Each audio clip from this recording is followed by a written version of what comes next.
So just before we get started, I've got a couple of acknowledgements, but welcome everybody for Friday. This is a really good turnout. So I'm just so our session today is called Empowering Mentoring Through Technology, and I think this was sort of a topic that has been on people's minds since we started the AMP project. We always, Bruce and I would always get conversations going on. What kind of technology are you all using, and what can we do to make our programs better? So this has been a bit of a culmination and a bit of a process to get here, but we've managed to put together a really interesting panel for you all. So looking forward to getting some insights for you all, and then hopefully documentation here. The video will be made available to anybody who might be interested in this conversation at a later date as well. So the land acknowledgement, I'd like to say begin this morning by saying I'd like to acknowledge all the Indigenous peoples of all the lands that we are on today, and I kind of made this a little bit more general. Just because I wasn't sure where people were coming from in terms of the acknowledgement. So that's why it's a little bit more broader and general this morning. While we meet today on a virtual platform, I'd like to take a moment to acknowledge the importance of the lands which we each call home. And then I'd like to add to this another sort of acknowledgement, and it's really, this workshop is part of the Alberta Mentorship Program initiative, and we are grateful that AMP is made that it's made possible with the support from the government of Alberta. So thanks everyone for attending. I think I'm going to hand it over to Cheryl. She's going to moderate as I'm one of the panel speakers. And Cheryl, if you want to take it from here.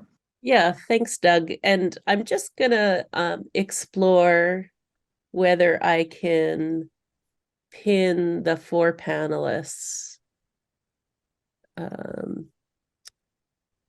If that's not quite what I was looking to do. So I might let that go. In exploring the challenge with some of these things, is you need the people in the room to actually explore it. So yeah, we're really thrilled. We've been having sidebar conversations about technology supporting mentoring for quite a while here in the Alberta scene. And so we wanted to bring some diverse perspectives. And so I'm really thrilled to introduce our panelists. So, we have joining us Dapo Bankole from Mopheth Systems Court.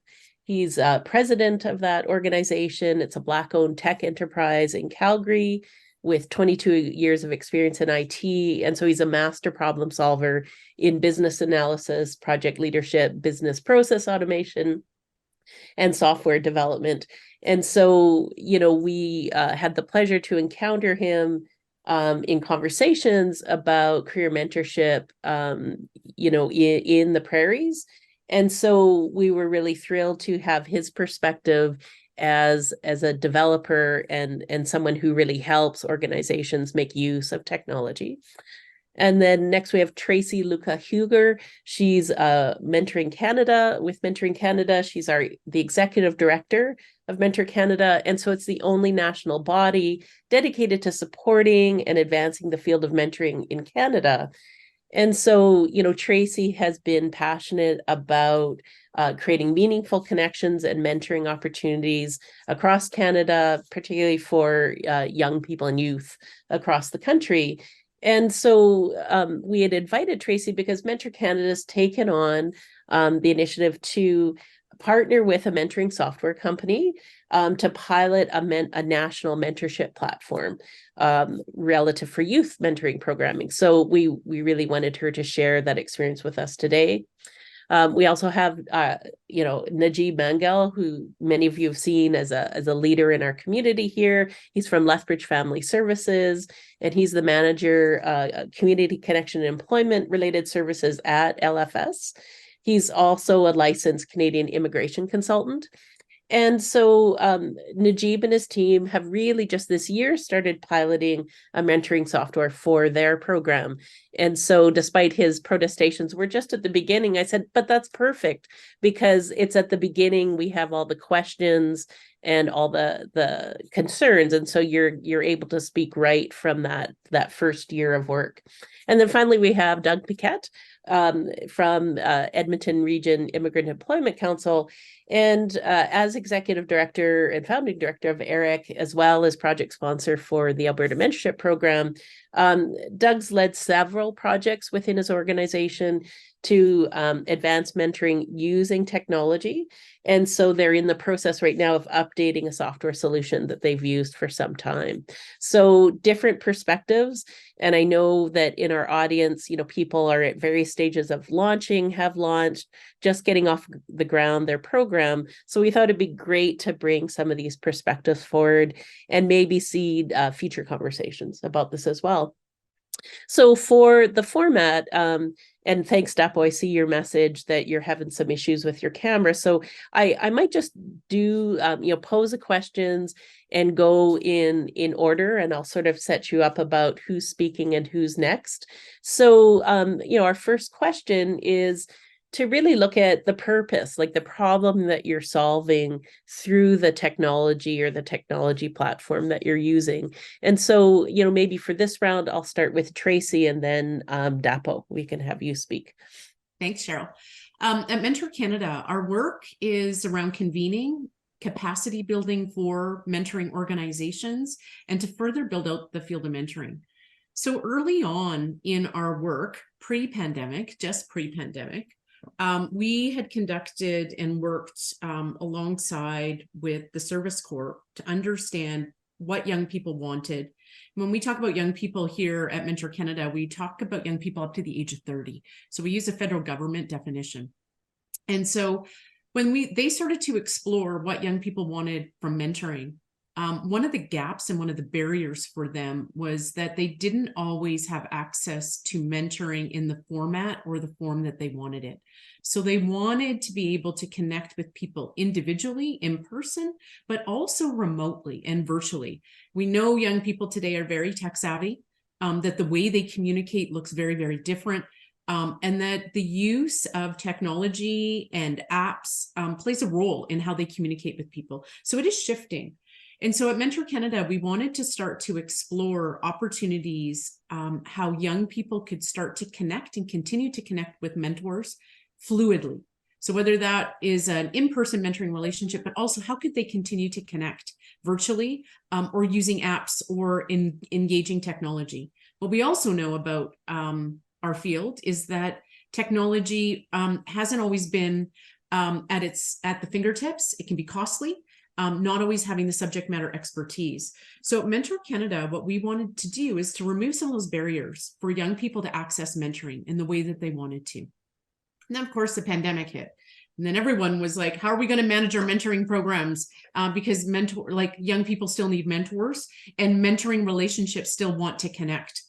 And so the difference between what we're looking at doing and using something just like Teams or Google Chat or Hangout or even a Zoom platform is that we wanted to ensure that safety and that integrity around mentoring as well.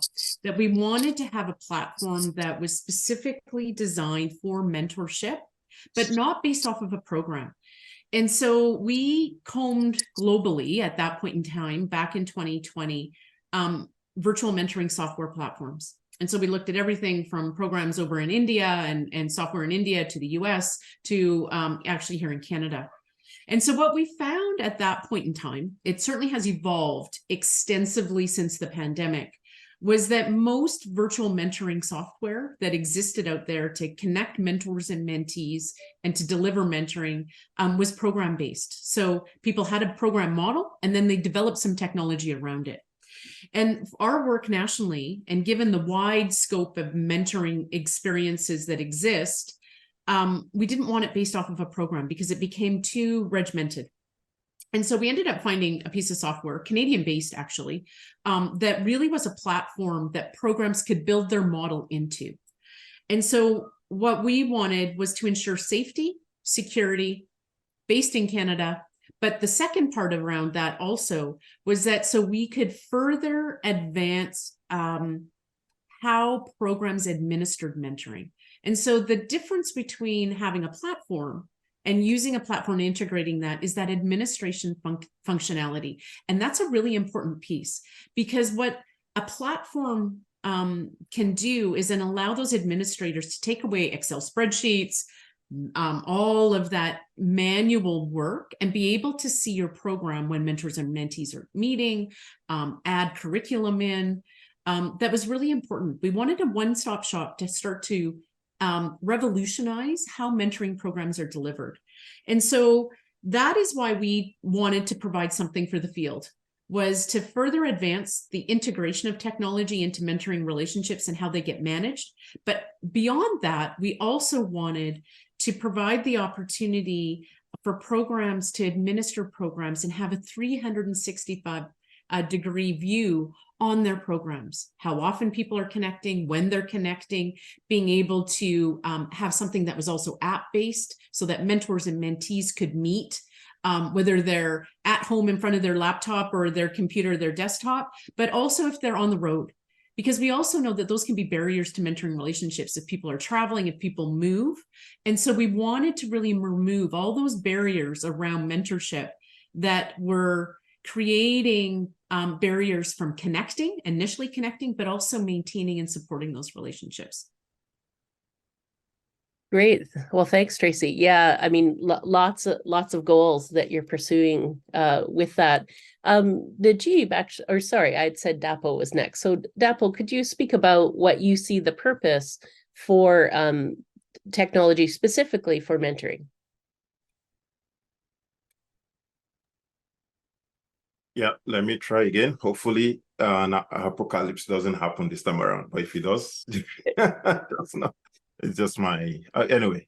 Yeah. So for us, the place of technology in mentoring, the traditional mentoring approaches that maybe a lot of us are very much in tune with, it's limited, right? In the sense that people have to meet, and oftentimes one of the challenges is, especially when it comes to matching people, right? Pairing people, mentors and mentees, it's a very cumbersome. I've worked with quite a number of people, very cumbersome, manual work, and all that. So that's that. And another problem we're trying to solve is what we call volunteer fatigue. Okay, you have people volunteering. I said it.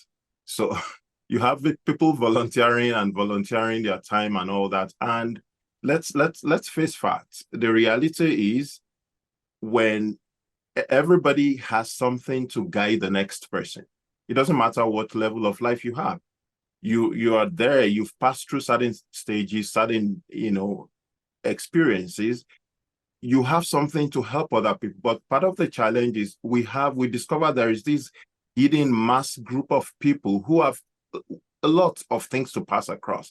But unfortunately, because in one area of their life, which is oftentimes finance, they need help themselves. They are not well settled. So as a result, they are working 1 job, 2 jobs, 3, multiple jobs, oftentimes in order to catch up. Now, because of that, then what happens is they don't have the time to actually come around and volunteer, right? And, lend their expertise. So part of the problem we're also trying to solve is we're saying, okay, this group of people, can we enable you to provide your experiences and mentor others? And if you want to get paid for it, then so be it. Whoever can afford, let them get paid for it. If they can have sponsors and things like that. So, but a lot of the technology apps that are there, again, like Tracy accurately said the other time, a lot of them are not specifically suited for mentoring. It's a different process. The whole mentoring process, the journey and the experience, it's different. Now, so we decided, why don't we come up with some, again, I'm a product of mentoring. I'm still being mentored. I mentor others. So it's full cycle for me. So we decided, why don't we develop software, we help clients anyway. Why don't we come up with something a platform that's seamless, that helps mentors and mentees to find themselves, right? Rather than depending on somebody. Jokingly amongst ourselves, we usually say we are building a Tinder for mentoring, okay? Along with other things. Why? Because our system, our platform, proven right now, we're going to have the first launch, alpha launch next month.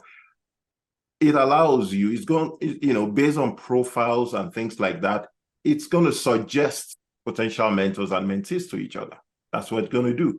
And it's suggestion. It doesn't force people. We don't want forced marriages. That's part of the problem as well. So it suggests then people can look at each other, check each other out, and decide, can we go for a date? I mean, I'm just making that figuratively, but then they can agree that they want to actually mentor, and they can choose based on the organization through which that is happening. They can decide to then, go for 6 months, 3 months, whatever has been designed, whatever it is, right? So that's part of the problem. And then as well, being technology-based, again, a lot of things that Tracy said, very true here. Being technology-based, one of the challenges we've also encountered is, how do you actually track? How do you know things are moving on well?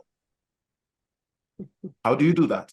The easiest way you can have that done is when people meet within a technology platform and you can track. I mean, this is not like Big Brother, but you can know when, Tracy and I are talking. You can know how long we spend talking, the kind of conversations where we can know, all those things. It helps to see the level of engagement. And then as a mentee, I can actually set my goals. I can feel good about, okay, I'm making progress. This has been tracked. And at the end of the day, one of the other interesting things is, mentoring is serious. It is life. We're changing lives with mentoring. Anybody that's into mentoring, you're changing lives. That's all we are doing. It's not just about the technology. So one of the things we are introducing to make things even more interesting is that when Tracy mentors me, at the end of the defined mentoring cycle, both of us are going to get an automated email, or, to say, survey, rate Tracy. And, Tracy will also rate me. But the nice thing is, we don't want people to get vindictive. So even though both of us are going to get that email, guess what's going to happen? Tracy will not see my rating for her until she has actually rated me. And if at the end of the day, she chooses not to rate me, that's fine. After a defined period, 14 days or whatever, then my rating is going to show up on our profile. At which point she will no longer be able to rate me anymore. So we want things to actually be very objective. We want people to know that, it's serious business. I don't even know how else to say it. So, but essentially what our technology platform is doing is helping organizations to scale. We want to change lives through it. We want to improve the quality of matches. We want to enhance communication within people and allow people to choose who's going to mentor them. If it doesn't work out, move on to the next one. But at least they have a say in who is mentoring them and how they want to be mentored and all those kind of things. So thank you. No, great. Thanks, Dapo, for really bringing in that experience, which I think is often true, that newcomers who are settled a few years, are quite motivated to mentor and face lots of challenges to be able to free that time. And so looking at technology to support that. Najib, would you speak to the question of what problem you're solving by bringing technology into your program? Well, thank you again. I did not prepare a presentation or anything, but I have jotted down a few ideas and things that we've had about considering the platform. So I will share my screen if that's okay. Oh, yeah. Let me just give you that permission here. Post disabled participant screen sharing. Yeah, I'll just get you. I'm just going to find you here. And so this will give us a better idea, because I'm going to be running around and jumping everywhere. At least this will keep us. Okay, you should be able to share now. Yeah. Hey, good stuff right here. Can you see my screen now? Yes. Yeah. Perfect. So we have gone, actually, when we first decided to pilot the project, AMP project with ERIEC and Cheryl, I was always, if you remember, Cheryl, I'm like, we need to have a platform. We need to work on a platform. And the reason is that this is where we're heading. My friend earlier mentioned that the one-on-one platform, one-on-one support system and mentorship is limited, really limited. It's cumbersome, it's time-consuming, and we're dealing with professionals. They have the ability, they have the skills, they know how to use technology. Why not offer that to them? So we've gone in the past couple of years, I've researched many different platforms. I demoed a few of them, and finally came across this platform called Mentor City.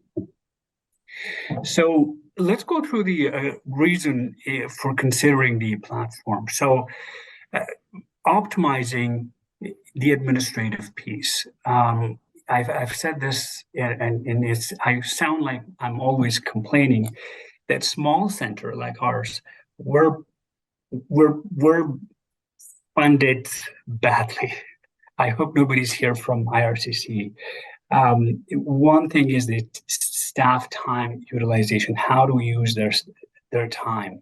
When it comes to supporting the internationally trained professionals, as I said, we're not well funded in our small cities. We have tried. It's not that we haven't tried. We have tried knocking on doors through Alberta government and IRCC at the same time. And I'm excited for the new CFP. If you know, it's out now. So we're hoping to embed that in there and get a little bit of better fundings for smaller communities. So with limited staff, in most of the work that we do is actually from the side of our desk. It's not that we want to do that. We have to do it to support individuals. So with automating the administrative task, I'm hoping that will allow us to focus on a more impactful area of our program. We used to be a staff of 2, now we're to a staff of 1.5. So how do you use that time wisely? And how do you reduce the burden, the overload of that staff to make it automated and adapt to technology that will be able to digitalize forms like client intake. These are simple process. They have the ability to do that, like client intake, individual's profile, action plan, follow-ups, and evaluation. So we're hoping by doing so, we will be able to reduce that paperwork and streamline that process a little bit better as well. And again, the disadvantage that comes with a smaller community is how to expand that mentor pool. In smaller communities, we're geographically restricted. If you want to, if we are facilitating that one-on-one or face-to-face mentorship, it puts us in disadvantage. So we want to kind of increase that pool of mentors that are limited right now. We often ask mentors to actually take more than one individual and mentor them, or we ask them on ongoing basis. Sometimes twice a year, sometimes 3 times a year, we're asking the same mentor to help us with some mentorship. We're hoping that this online platform, like Mentor City, will enable us to connect with mentors from various locations. An engineer in East Coast is an engineer in West Coast. They have a lot of similarities. So it doesn't matter where they are, as long as they can connect with mentors, mentees through that online platform. And giving client the access to wide range of professionals will help us also improve quality of and range of our services as well. One of the example will be is Tyler is here. He was one of our previous staff and coordinator the mentorship program. We're still facing the same problem as he faced 2-3 years ago. The example will be is the architect. We in smaller community, we don't have architects. Recently, we had 2 architects. We had to reach out outside of our geographical area.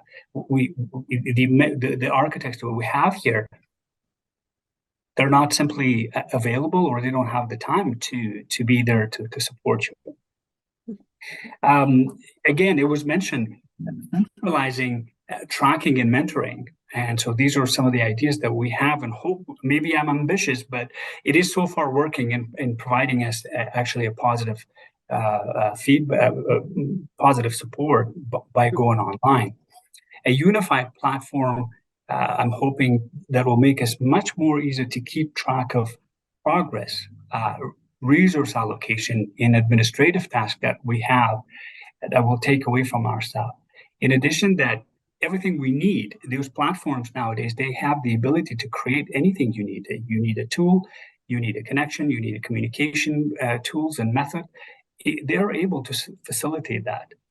And again, centralized data collection can help evaluate the progress more effectively, and it has a huge impact on that.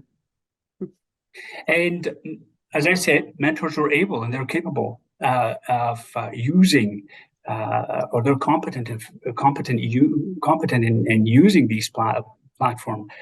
We're dealing with internationally trained professionals, so simplifying the mentorship process, in show respect for the limited time the busy professionals have. We're hoping that will encourage continuous participation, because they don't have to come to our office. We don't have to harass them with a bunch of emails.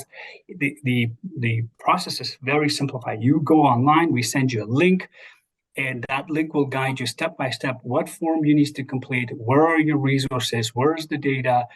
And once we park that individual or house that individual there, then we have the control who we want to connect that individual with.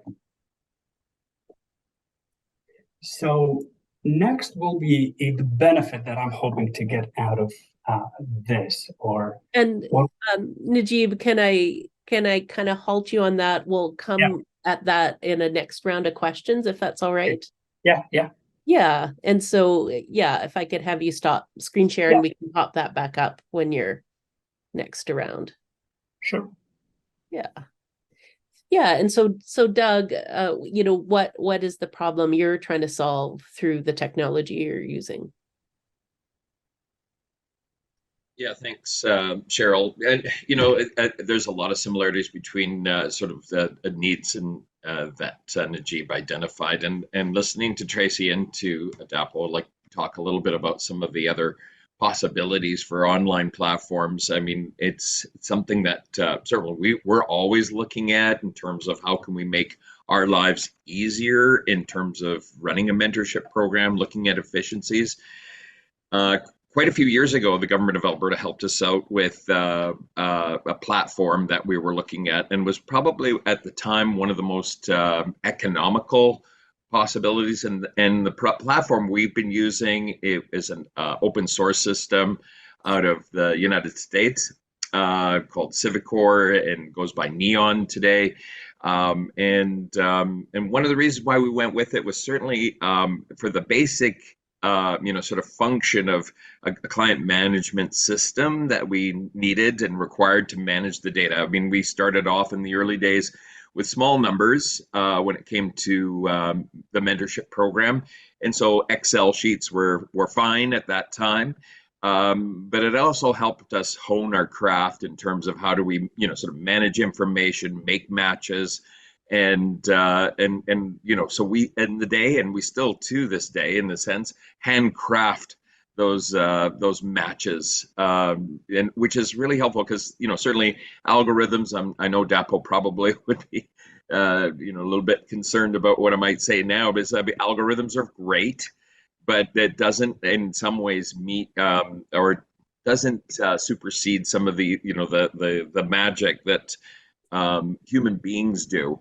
AI is great up to a point, but certainly, and I've got staff on the event today, and they do handcraft those mentored relationships. So The nice thing about an open source system as well, and working with the folks from Civicor/Neon, they are totally open to us designing and tailoring based on our needs. So certainly in the last little while, we did a bit of an exercise with the staff to look at some of the deficiencies, some of the things that we would like to see in terms of a more efficient operating system. And they were very open to that. And I know that, for example, our sister organization in Calgary, CRIAC, was using, I think, a similar platform, but they actually are using a more updated version of it. And so when I talked to the folks at Neon, Civicor, they said, yeah, what they have is very particular to their needs. So it's hard to compare, and you can't just sort of cut one and just use it in another situation. Basically, it's the beauty of it is that it's tailored to their needs that they see on the ground, let's say in Calgary or in any other jurisdiction. So it's been good in terms of cost efficiency too. I mean, I would say over the years it's been, the maintenance fee is very reasonable and something that we can manage month to month. And it has been pretty, sort of, I would say, problem free. We haven't had too many issues over the years. Like I say, in terms of just general, as a client management system, it has functioned well. Now, the other thing I wanted to add too is that they do have functionalities such as Dapo mentioned. If we wanted to have mentors and mentees meet vicariously through the system, that can be added to it through passwords and so on.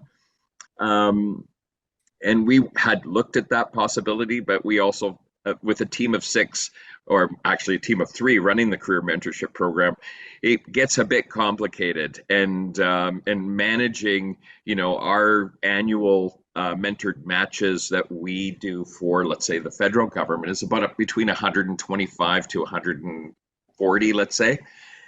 That would be a lot to manage from a small, sort of team perspective. So that's kind of what I wanted to just sort of mention in terms of the programs. I know that Bruce Randall, who's retired from CRIAC, I know that he'd be familiar not only with this system, but also the system that they were using at the Toronto Region Immigrant Employment Council for many years. Bruce was using that system, and I know they changed that because some of the limitations and the costs, and Bruce, maybe I'm speaking out of turn, but I know that that you had struggled with looking for an operating system that would be of benefit to you guys in Calgary.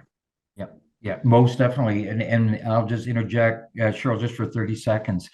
And so, yes, so we took Doug's lead, and CRIAC used the updated Neon 1 version. And then one of my mates from our Indigenous mentoring program for post-secondary students, we used an even slightly different version of Neon 1, but within that basic platform, we could do different things. So it's as Doug said, for about 30 grand a year. So for about 30 grand to set it up, and about 4 or 5 grand a year, and it can look after what hundreds and even perhaps thousands of people. Great. Yeah. No, thanks. Thanks, Bruce. And so I'm going to just, in interest of time, sort of, ask, so Tracy and then Dapo, if you could speak to this, and we'll kind of keep the same order. When you think about functionality and what's available, so Tracy, in your context, you're making a platform available across many organizations in a national sort of way. What functionality are they using, and what kind of difference do you see that making for them, and also for your mission, because you're looking at this as a kind of national umbrella approach? Yeah. So I appreciate the other panelists commenting around context, because that really is the most critical thing, is that mentoring looks very different depending on the context and what the need is. The ability for mentees to select a mentor, or for program staff to potentially manually match, for relationships to be long-term, short-term, a one-time experience. The functionality of the system. So Najib, thanks for mentioning Mentor City, because that is actually the platform that we're offering across the country as well. So we've been doing quite a bit of work with Mentor City since 2020. And because of that exact piece, it had very broad functionality, because we're dealing with a very diverse set of mentoring programs across our country that range anywhere from, child serving all the way up to workplace mentoring as well, short-term, long-term experiences. So that ability also for the system to be able to generate matches for a program administrator.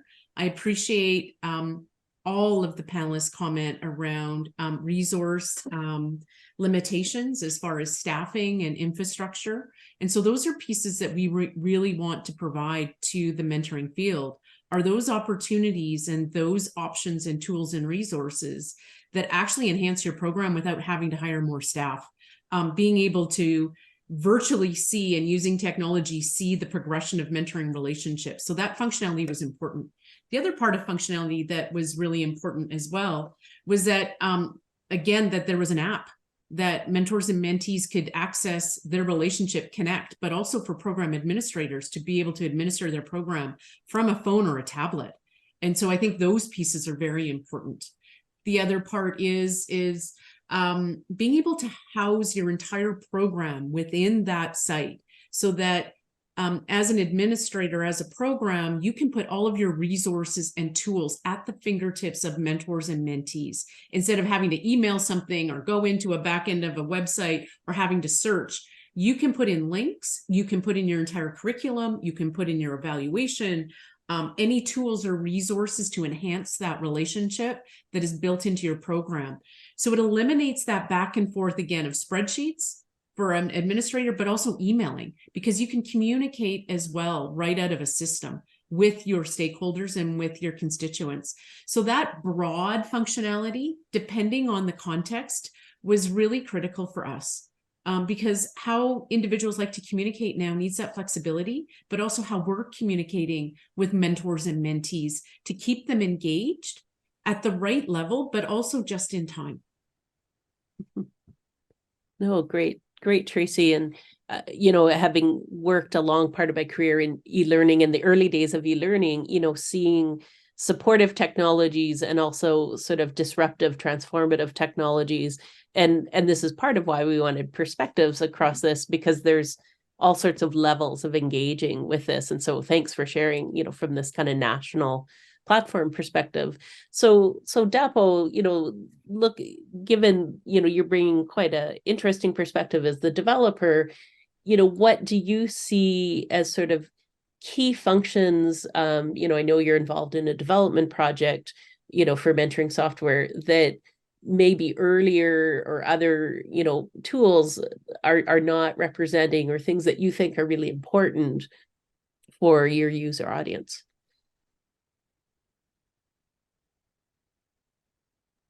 Yeah, so good question. So again, agreed. Context matters, right? Different people want different things, they want to do things different way. So I think for us, flexibility is key, right? You want a platform that is flexible, although from a development point of view, it's tough, right? It's one of the things that actually make things very complex for us, because I want Cheryl wants to do things this way, and the other person wants to do things that way. So we want to ensure that they can use the same platform to model the process that's convenient for them based on different reasons. So flexibility is key for sure. You want, like Doug said, you want to match people manually, you're welcome. You want to do it automatically and force people, it's all right. Or you want people to choose, that's fine as well, right? You want to select a certain kind of people. As they sign up, the system can say, yep, I want these people, and you're approved to be a mentor, or you are not approved. You can define all those conditions that you want there. So again, flexibility is key. The other thing as well is the ability to track, like information, data is king. I can't overemphasize that. And unfortunately, we still have some people, that we've talked to who insist that, they want people to meet offline. So if I want to meet with Doug and want to meet offline, okay, that's fine. So, but the challenge that comes with that is you'll have to depend on those people to come back and report, right, what happened, because you can't automatically track that. So that is fine. So again, data is king. Ability to track what's going on, the engagement, and be able to report to funders or supporters and things like that, and be able to know what do you need to tweak within your own process to change things, right? So that's second. And of course, when it comes to giving people options to communication, how do they want to relate with each other? Do they just want to just chat? Do they want to have audio? Do they want to have video? Do they even want those conversations recorded? Those kind of things. So giving people those kind of options, it's a functionality that is definitely key. What's different with how people do things currently? It's difficult to say. We've surveyed all sort of tools, and we see just different things that are all over the place, to be honest. But for us, I think the key thing we are bringing to the market is the fact that this tool will be flexible. We want you to be able to customize and model it to how you want to work. We don't want to force you to say it has to be done this way, because people are different, organizations are different. So I think we're bringing that very unique perspective. And of course, I'd mentioned the other part, that we want this group of people who are not available for mentoring, we want them to show up. Okay, a lot of times when we talk about mentoring, even if I do a quick survey here, we all talk about just professional, jobs. But the reality is the life, and I've mentioned this before, that when it comes to you being fulfilled as an individual, it's not just about a job. It's not just about the money that you make, right? Even though it's always about that, but it's not just about that, right? There are different areas of our lives. So we have different areas of our lives where we need help. So we want we want people to be able to use this platform, and for those guys to come in, make some money through what they love doing, through their experiences, at the same time as they are growing in other areas of their lives. And one of the key things I would say that we also want to do is, we haven't decided on the target audience, but ultimately we want to host a mentoring community, right, on our own platform, such that we'll make it available. People can come there, search for mentors, find mentors, connect with people as they want, and it will be free for them. So we'll see how things go, but we're pretty much excited, and we're happy to have demos with a lot of people as soon as whoever wants to see what we're doing. And I don't know if that answers your questions. I've just been talking off the rail. No, thank you very much, Dapo. And I mean, this is, in my experience, this is exactly part of the challenge, what both Tracy and you have named. The context matters entirely, and you want the technology to actually support you to do what you're doing better, or to do things you can't yet do without it. And it is not one way, and so this is the challenge of buying in, because it's hard to switch once you've bought in, like you've invested money, but also a lot of time in getting the system functional. So, really appreciate those perspectives. So Najib, thanks.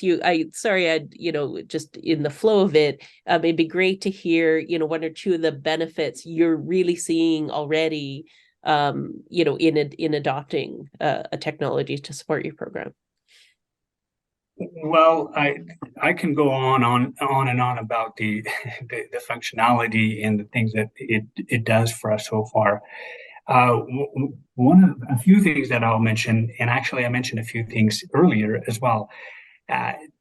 Training and workshop deliveries, it's all centralized. The efficient distribution of all that information. So the platform makes it very easy to organize and share trainings and workshops. It's housed literally in there, and we can disseminate that information to everyone.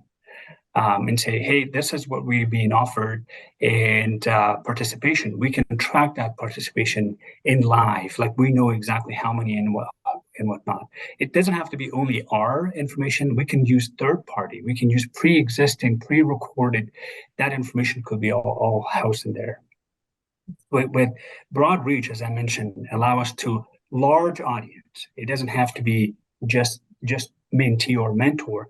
That information is, if you can attend, that's great. If not, that information is there for you. And like mentioned, the flexibility, scheduling convenience, right? It allows participant to participate at any time that are most convenient for them. And also take into account participants' various time zones. If you know the new CFP, you're actually not restricted anymore to provide services to those that are abroad and that are planning to come, or they have permanent residency approved. It reduces barriers on participation, particularly for those who have busy schedules, or they have different time zone. As I said, we're geographically growing and wanted to grow. So as I mentioned earlier, I will go back to that, is resource optimization in administrative efficiency. We've housed everything on MentorCity, from resources, from forms, from evaluation, and from a click of a button, we can reach out to 10 people, to 20 people, or the entire team that is on there. It's that burden in that administrative work from a smaller group of staff that we have. It's all done electronically, and it is done efficiently at the same time. And the biggest one for us is, I would say, not only for us and for the funders as well, centralized tracking. And so we know the progress. We know the progress exactly live. It's not that mentors are automatic. We haven't used the capability that algorithm matches individual. We still have control over who we match with whom based on their field of expertise and education and so forth. But we have that program oversight. We know exactly how the progress is going so far with each individual. Great. Yeah. And I mean, this is one of these like intersections you're balancing, you know, the sort of perpetual resource considerations around staff, which arguably is always the most expensive part of any organization. And then to find ways to just make the routine things simpler, easier, you know, the change and scope of work from, you know, several hours a week to an hour, you know, once a week or something like that. Like, I've seen in other contexts that kind of shift can empower other things to happen in the program that just weren't possible because administrative work just took up 50% of a staff member's time. So yeah, exactly. That you're mentioning that. And so Doug, for yourself, you know, you're focusing on sort of upgrading. What are the kind of functionality that's really making a difference for your staff and your organization?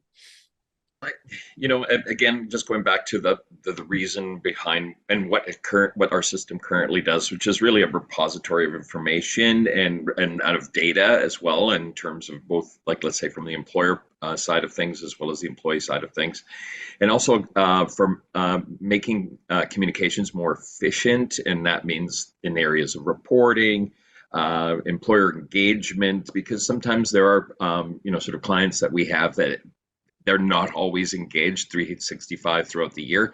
So it's like, at least we've got you know, sort of a system that allows us to sort of keep track on and making sure that ecosystem is alive and well. One of the things that, and again, in our recent conversations with Neon and Civicor, one of the things that they really appreciated from the way we're approaching things. So we basically see, so we identify the needs and the wants and desires of what we want out of a system, and the folks that work with Civicor and Neon were really appreciative of that. And I asked them a little bit more about some of these more advanced systems, which have all of the bells and whistles that everybody would love to see in their programs. So just remember that Civicor and Neon is based out of the States. So they work with veterans organizations, mentorship organizations across the States and internationally as well, in Australia as well, in Canada. So one of the things that they noted was that a lot of programs will take up and get all of the bells and whistles on their technology, and then they end up not using it. It's a great thing to have. It's like, oh yeah, this is the dream system. And he said, I've seen this more times than not. People purchase all of those bells and whistles and then end up not using it. And it's kind of, he says, and this is the person who sells these things. He said they don't even use them. So this is, I think, a cautionary, sort of thing is like, yes, you can have the best tool out there, but I mean, you may find later on that people either don't use it or it's not used in the right way. But just to keep that in mind, I think, or you may need the staffing in order to sort of promote some of the functionalities that are there included in that tool in order to get your investment back. So I'm not sure if I answered your question, but it's kind of an interesting quandary, because it's like, yes, you can have all of the bells and whistles, but sometimes it's not needed at all times. No, and I mean, Doug, thanks for, like, there's a certain courage to come into a technology forum and go, yeah, but, like it's great. And there's some cautions, but it always, what I think we're trying to support people, through this kind of session and conversation is to be, clear about their purpose, what it is they're looking to achieve. Because it gets, in my experience, thorny very quick when you get immersed in all the functionality and the promise, and then you forget why you're using it in the first place. And so I've really appreciated, each of the panelists being very clear about sort of what they were trying to solve, what, is really being a benefit for themselves or the organizations they support or their audience. I might defer our last planned question as a kind of wrap up. I just want to kind of pop in. We've had a couple questions in the chat. So Tyler kicked this off with a question, as AI and other automated functions are being utilized more and more in online platforms, what methods of quality control and screening are being incorporated for mentors and mentees joining? And I see there's a couple of responses in text there that I just wanted to draw people's attention to, but I wanted to kind of, ask if any of the panelists, I'll just open this up, have a perspective on this issue of how has it changed the kind of quality control and screening, because we've, had sort of the variety of, like, we handcraft it in person to we really, are embracing and relying on the system to support and engage this with intelligent human oversight. And so just wanted to make available an opportunity if anyone on the panel wanted to speak to this question. Cheryl, I'll comment, and I just want to comment on Doug's response as well around, getting engaged in very big, intricate, excessive systems, because we like to encourage programs to start small. What are those core functions that you want? Get comfortable for yourself as a professional in your organization, given your resource and what you want to build in, and then add on, right? Once you launch, because that's exactly it. You can go, wow, that's got all the bells and whistles, but it's like, what do we need as core? To ensure that mentors and mentees are engaged, and B, the quality, right? At Mentor Canada, that's such an important piece, because when mentoring isn't done well, it does harm. And what we want to ensure is that what you're offering and how you're doing that ensures high quality experiences for both mentors and mentees. So within that platform, Mentor City, there are word cues that you can flag. You can add your own. There's also a bank of cues, because that's really important when we're talking about engaging young people. So that automatically then you could set up in your system to either shut down the communication or get notification as an administrator. The other piece in real time is you can see when mentors and mentees are meeting, the frequency of it, of the meetings, and the duration of them. And so you, as an administrator, I think that's really important to be able to see that sort of that bell curve, because when you're looking at safety and ensuring quality, you want to pay attention to the outliers, right? Those that are in the bell that are following, but it's those on the outside. So you'll be able to see that in real time. That is really, really important. Mentor City doesn't do screening. So that is relying on the individual organization or program to do that screening process in your context for what's required. But in real time, there's some of those pieces there. Mentor City, you can also, as an administrator, join a meeting. So you'll be able to join a meeting if you wanted to as well. So those are some key things that I think are important when organizations are thinking about how do we incorporate something like this and allow the flexibility, but how are you ensuring, right, that what's happening is good, and where do you need to pay attention? And so I think that's some of the advantages of engaging with technology. Great. Thanks, Tracy. I just wanted to add to, I mean, with the advent of ChatGPT and everything, it's like, well, AI can do everything for us. We don't have to do anything. But, the pretext to that is, what is the question that you're asking for ChatGPT to do? So I think, to Tracy's point, I would say that, yeah, you need to be able to fundamentally do mentorship and understand the process, and then understand the needs. If you had this tool, this bell, this whistle, that would make my job a lot easier. But you haven't lost the personal touch, because I can't imagine, a chat bot or whatever they call them, being your sort of front end person, greeting you and say, hey, welcome to the mentorship program. Especially for newcomers, I'm thinking that's highly unpersonalized, and I think that's really important and vital in terms of getting and getting people to enter into this integration process. And but there are, I think, a lot of functions. Don't worry, Dapo, I got your back. There are functions. There are functions that we need, and I think that can make the work that we do a lot more efficient.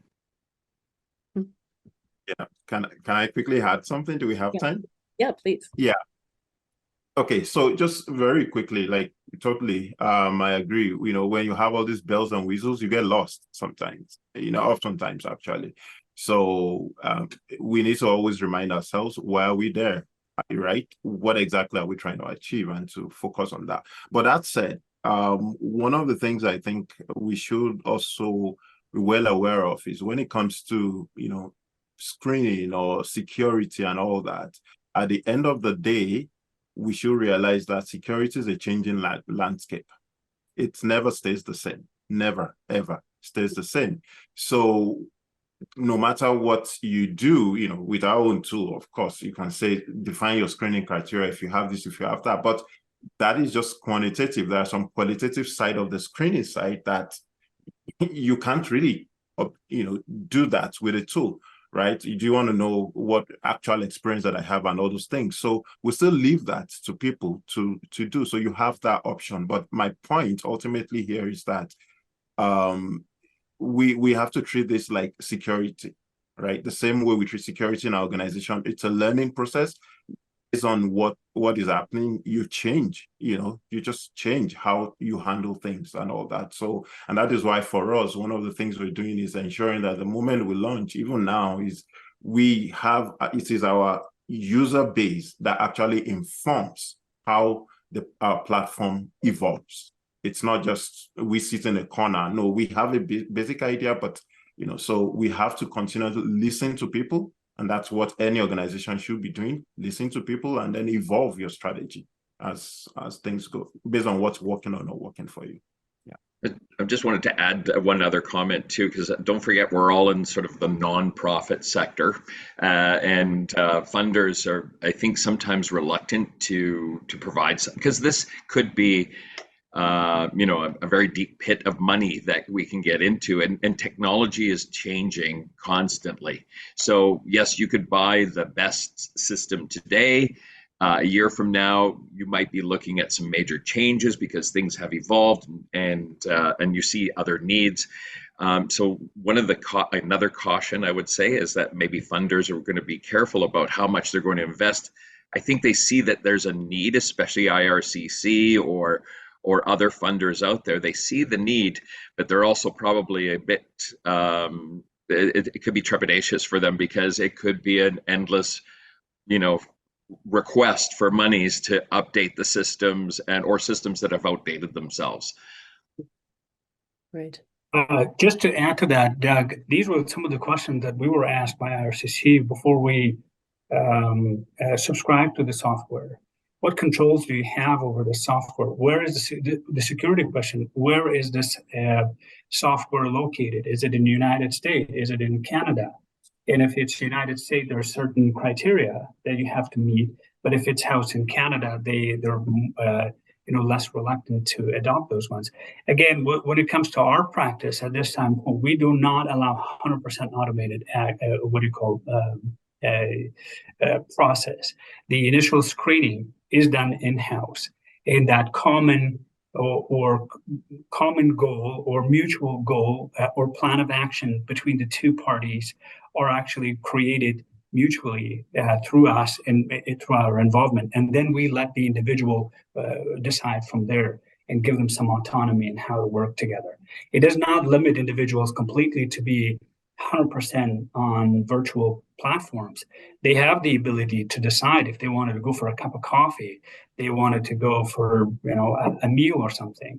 So again, we do have control over who we allow, who we invite to those platforms, and we see that progress live as they progress and move on their own.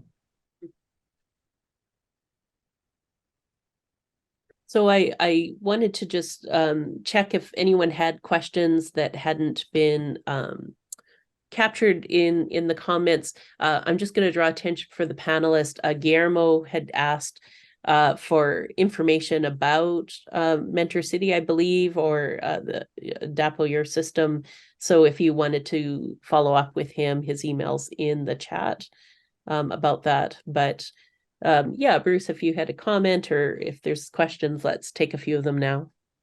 Yeah, just the one comment. The one thing we were able to do with our very inexpensive system at ERIEC, that we were able to add a sort of a function, and it was really just ensuring that the questions we ask our mentees or proteges going in, we're able to ask them the very same set, fairly in-depth questions at various milestones down the road. It helped us create what we call the return on investment tool, which we then connected to our Power BI dashboard.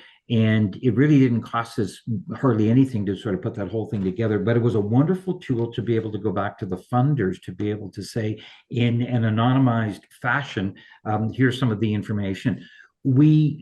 It wasn't necessarily the only outcomes that we as an organization were looking for, but it was a series of outcomes, really just a series of data points that we could help explain part of our story to our funders.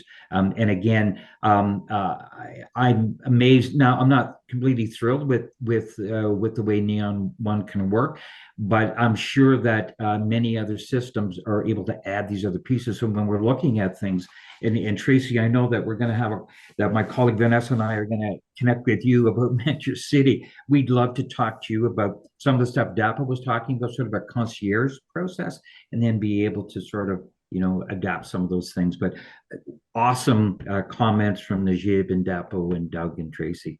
Wonderful session. Great. So yeah, I'm not seeing any questions come forward. You can certainly, unmute, be helpful if you were on camera to ask your question. And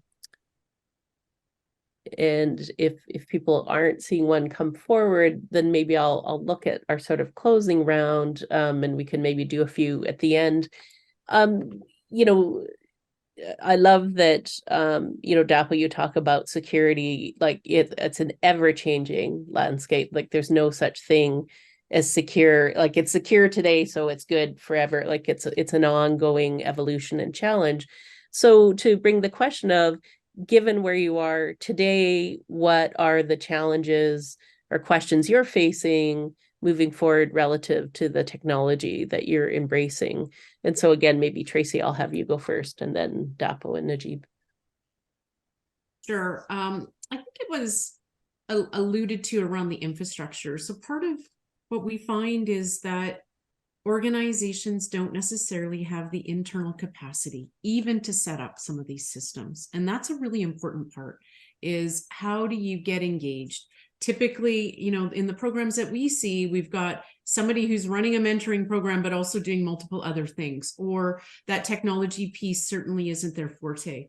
And so that is a really important one for us around capacity building. So we actually have a staff member that is dedicated to onboarding and training. We have built out training modules. We do hands-on onboarding for organizations. And we'll support them as much as they need. Sometimes we'll help them to walk through, how do you pick your font? How do you actually get your logo into the system? Because that back end can be complex. So that is an important piece for us, is that capacity building work. Building the right tools and resources for programs to be able to have at their fingertips. Okay, how do I onboard a mentor? How do I onboard a mentee? And that there's a manual and a video clipped in order to do that. And so those are important pieces to really look at, is that capacity. And we don't want to take away from hands-on work of offering quality mentoring. So how do we build up that infrastructure for organizations? So that's an important one that is still a challenge. And these systems, like Doug said, can be big and a little bit intimidating. And so for Mentor City, it's a bit of a blank slate. So how do you build your program in there? So I think pacing it, but also accessing the right resources in order to support your program to not only get started, but then to sustain it. And I think that that's an important piece. Some of these systems are really expensive, and that's important to pay attention to. There's lots of elaborate ones that are very, very pricey. These are for-profits. It's not a not-for-profit model. So how do you actually get into the space for what you need versus, like Doug said, building out and taking every add-on? And so at Mentor Canada, we have been able to support and subsidize youth serving programs that at no cost. And so we actually help to remove that financial barrier because we know technology is expensive. But those are challenges, real-time challenges around upskilling staff to do it, but giving them the right supports. Great. Thank you, Tracy.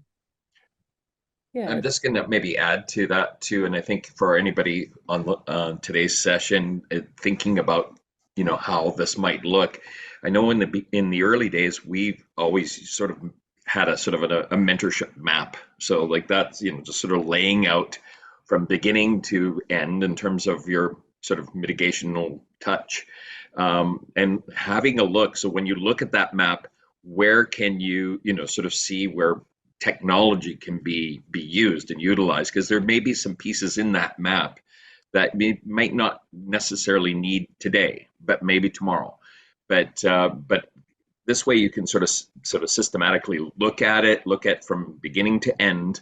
And obviously mentorship will continue on beyond our program reach, but have a look at that map and then maybe sort of look where technology can be of use to you, and what exactly are you looking for? And I think some of the questions that you asked today, Cheryl, what is the functionalities you're looking for in order to improve your service and make it more efficient? Great, thanks, Doug. Yeah, Dapo, your comments. Yeah, so in terms of challenges, as we move into the future, is one challenge for us is that we see and we're trying to embrace confidently is how to simplify the platform, even as technology changes. The world is complex. It's to continue to be complex. So for us, every design, everything that we do, is the question we keep asking is, how do we hide the complexity behind this thing and make it user-friendly, like very intuitive, that you literally don't even have to think about, to use. How do we get there? It's a question we keep asking. So that's definitely one challenge in the age of increasing complexity. How do we simplify it? That's one, a big challenge for us. And the second one is very similar to that. As technology also gets more complex, one other challenge is human beings, our needs, our desires, how we want to be led, how we want to lead others. It keeps changing as well, right? Depending on, for whatever scenario. So we have that as a core question as well, is how do we ensure that we continue to understand the people we're trying to serve in order to meet them where they want to be met and how they want to be led, right? So, and that's one of the reasons why really for us, a core part of what we're doing is our community, user community. But whether that's going to really, it's easy to talk, whether that's going to really work now that, we haven't started, we'll see. But I think one thing we've agreed within our team is that we will never go wrong by listening. So that definitely is one way we want to go. So those are two core challenges: technology, simplifying, and then of course understanding people and using that to evolve and serve them.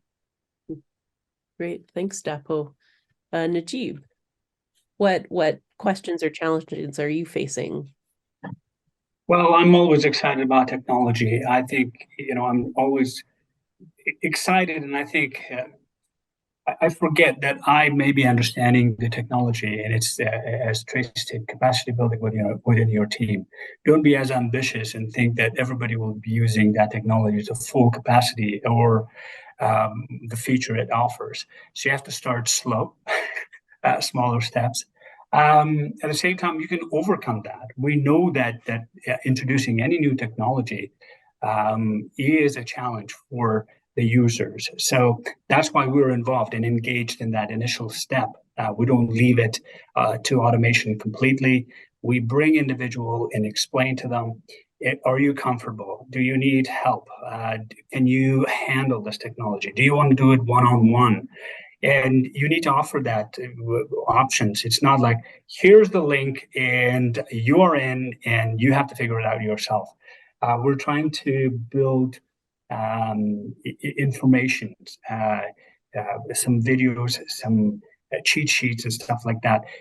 That's time consuming. And again, that's initial steps, initial stages. It's time consuming. The other thing, we're growing fast with this technology. We started with 3 users. Now we're sitting almost at 45, and our license is maximum to 50. Cost, that's another challenge for us.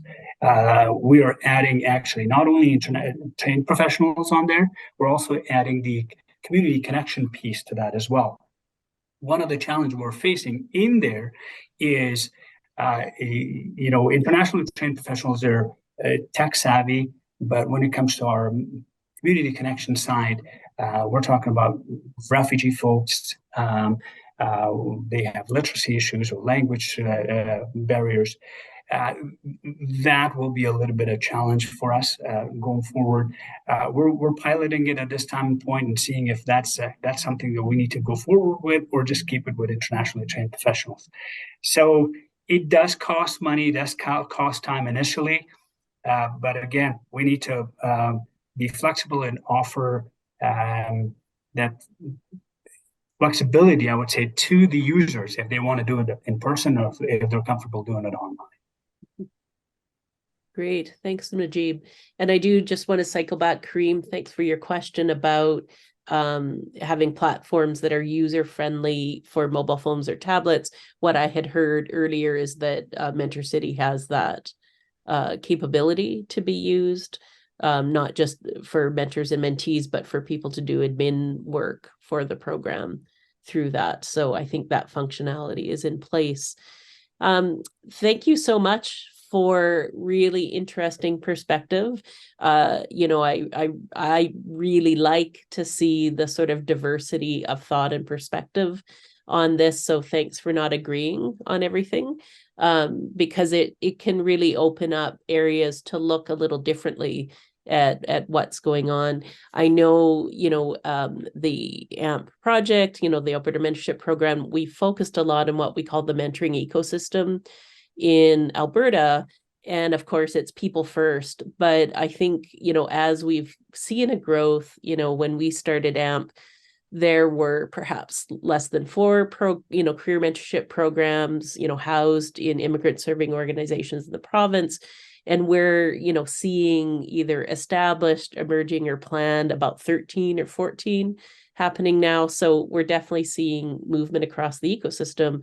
This might be a time to look at what are the technology systems that could serve the ecosystem. I think that's a question that Doug and I are interested in pursuing, and certainly we've had conversations with Tracy and the sort of national umbrella that they're looking at. So we're definitely in this place of looking at what are the issues and what are the potential problems we can solve, maybe collaboratively together with this. But thank you very much. I think this was a really rich conversation. And with all of our forums, we try to hold to time. We're just a little bit past. If people have specific questions, happy to hang on a little bit longer for this. And also for the panelists, if you're willing, and no pressure to, but if you wanted to include coordinates for how people could connect with you on the call, feel free to share that. We wouldn't be sharing that information sort of in the outside publication of our recording, but just for the community gathered here today, if there's follow-up questions.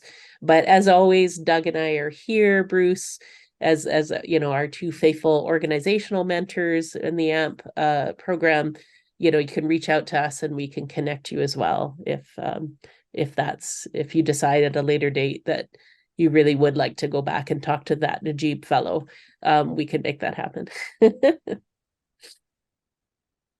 And since our funder is present with us and missed our funder acknowledgement, just to repeat, thanks so much for the support from the government of Alberta to be able to have the privilege to start to convene people so that we can support the growth and vibrancy of mentoring in Alberta and in Canada, because it, as Tracy said, when it's done poorly, it can be harmful. When it's done well, it's amazing. So thanks very much, everyone.